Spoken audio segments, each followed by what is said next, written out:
Festival. You are listening to SGFR, podcast radio for the festival. Now broadcasting highlights and top picks, your tasty, tantalizing tease for this coming year.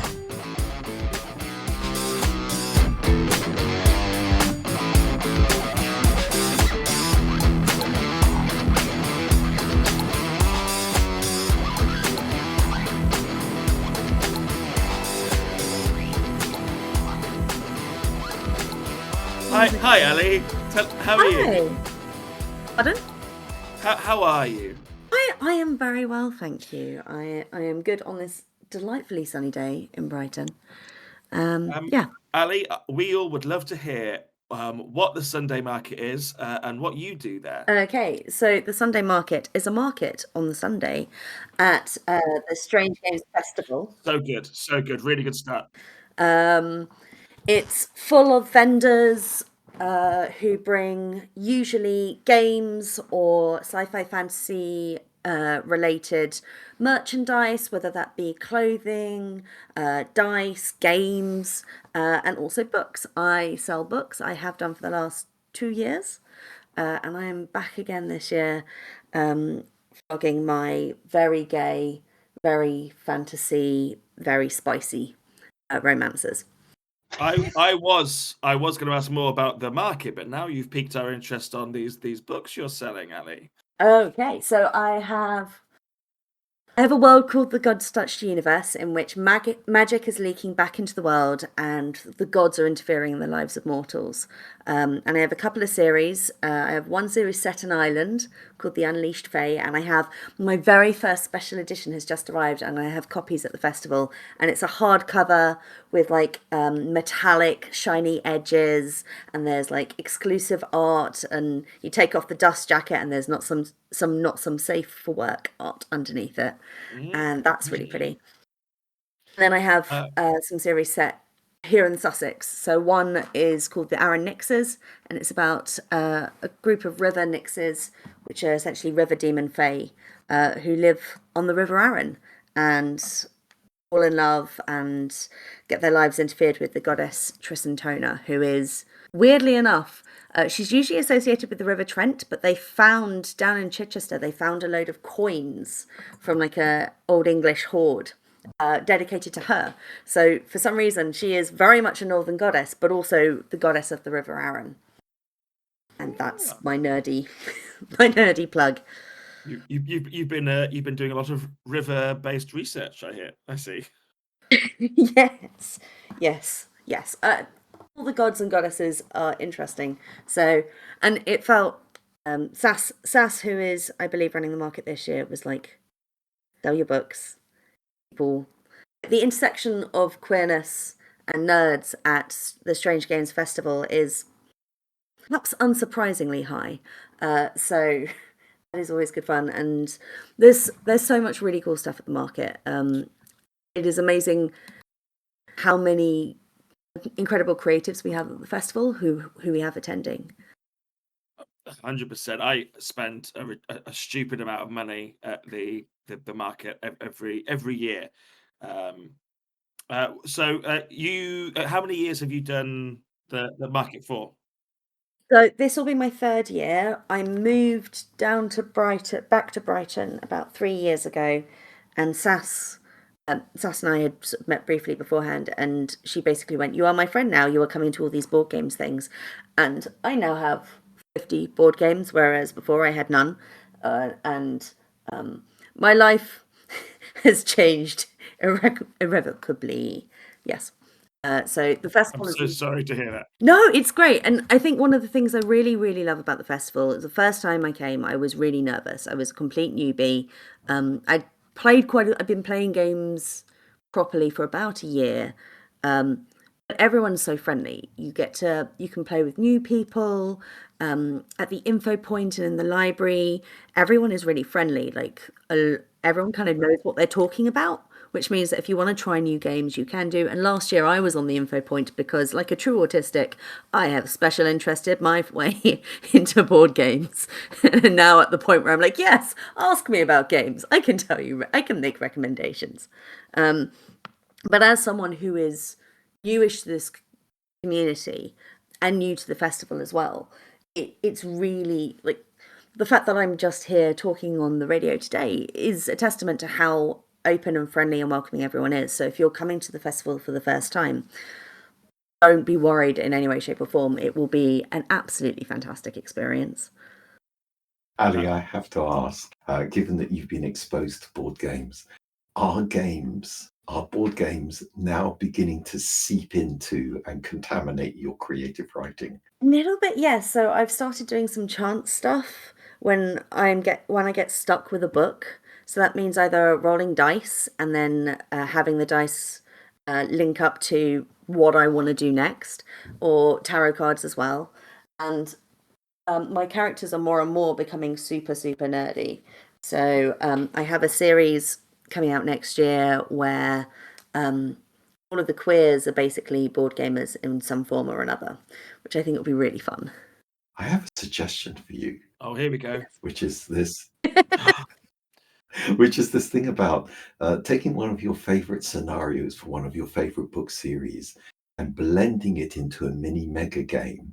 I'm kind of curious as to how that would run and whether that would just scare the living bejesus out of you, or whether you'd go, ooh, this is a wonderful opportunity. Enjoy this game and now buy a book as a souvenir of it. You know what? I would absolutely. The idea of the God's Touch universe, because basically the premise of it is that no matter where you are in the world, gods are coming back. So there are different pantheons. So there's unlimited opportunities. And you could either set it up so that there could be different pantheons of gods warring against each other, or you could set it in a village and have various people turn out to be gods or undercover fae and interfering in the lives of mortals and messing everything up. Ali, we should talk. I mean, that sounds amazing. Goodness me, I'm totally going to end up writing a mega game, aren't I? Yeah. Well done, Andy. Well done, Andy. Oh dear. Amazing. Actually, you're in the right place for it, Ali, in that what you could do is say, I'm not going to bring a mega game complete and everything to the next festival or next camp out. I'm going to run a session where we'll just brainstorm ideas and creatively, free-form structure, create a narrative that could be used for a future mega game. Oh, this is so much potential and oh dear. Ali, have you played a mega game before? So no, I was invited to the one that's happening in Brighton next week. Generalissimo. I can't make it, unfortunately. But I really want to. I've been doing. I did it's not a mega game. I did a mini game over 2 hours, which I suppose is more RPG, which was Sign, which Kiri ran last year, where you're basically based around the development of Nicaraguan Sign Language, which was really amazing. You're all deaf children who come to a school, and from the moment the game starts, you're not allowed to talk for 2 hours, and you basically build your own sign language, which is really, really interesting. That was amazing. And I did my first not one night werewolf. I did my first couple of games of proper werewolf as well at the festival last year. And what Dara was saying earlier about being shy, social deduction games always make me a little bit nervous because I'm not always the best at lying, but I managed to hold out as a beta werewolf until almost the very end of the game, despite the fact that the alpha werewolf outed themselves in the first round. So I think What? Yeah, it was a bit of a nightmare. That was good. It was good fun though, and I think if you're nervous and shy, trying this, and it's the idea of being able to put on someone else's character and try out something else, and it's everything you did in the playground when you were at primary school, but just notched up a million levels. And it's the opportunity to get in touch with that childish side of yourself is really, really wonderful. Does this all creep into the market? Do you end up sitting there with other market stall holders playing some sort of word game as people mill around? Just this image of you kind of calling out fruit names or something. Oh, that would be really fun. No, what ends up happening, Tomatoes, Andy? What Sorry, ends up would you say that again? Sorry. What ends up happening is I end up abandoning my stall for like 15 minutes, grabbing one of my friends walking by and go, stand here, while I go around and spend all my profit on everyone else's merch. Ali, as we try to desperately claw our way back to the market conversation, you as you've done it for a few times now, have you got like a top 2 or 3 like items or things that you've seen at the market stall that or at a market stall that you would recommend to our listener?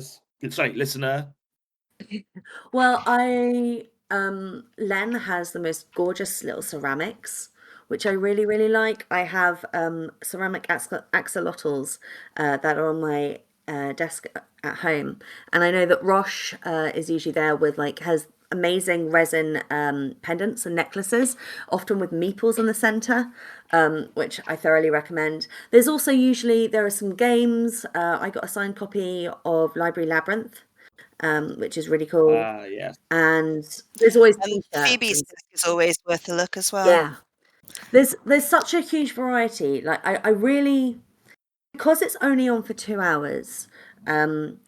Somehow you guys do a great job of selecting real variety of vendors, and that they all come from our community as well, which I think is really important. This idea that we're supporting each other and working with each other, and because it's from our community, it means that the intersection of nerd is high. Like there's good nerd merch there. Yeah. So I had a question. This might be for you, Ali. This might be more for Laura. Assuming that all the stalls aren't already taken, if people are getting excited about what Ali's saying and have things they want to come along and sell merch they're wanting to make and try out selling, how do they try to get involved? So there's a form on Discord if you go to the Sunday Market channel, or you can email sas@strangegamesfestival.co.uk, SAS@strangegamesfestival. Brilliant, Ali. Thank you very much, and thank you everybody. I do recommend the Sunday Market. It gets very busy, and there are some real gems there, of which Ali is a wonderful example thereof. In fact, Ali, let's get a web link to your kind of merchandise up onto the comments for this podcast. Actually, interestingly enough, I have posted today. I got permission from SAS. I posted my pre-order form in the Sunday Market Discord. So if you're interested in the kind of books I'm going to have available, you can go on there and pre-order them to make sure that I have enough stock and I bring the books that you want. So that is available to you. Great. Oh, absolutely lovely. Really good hearing about that.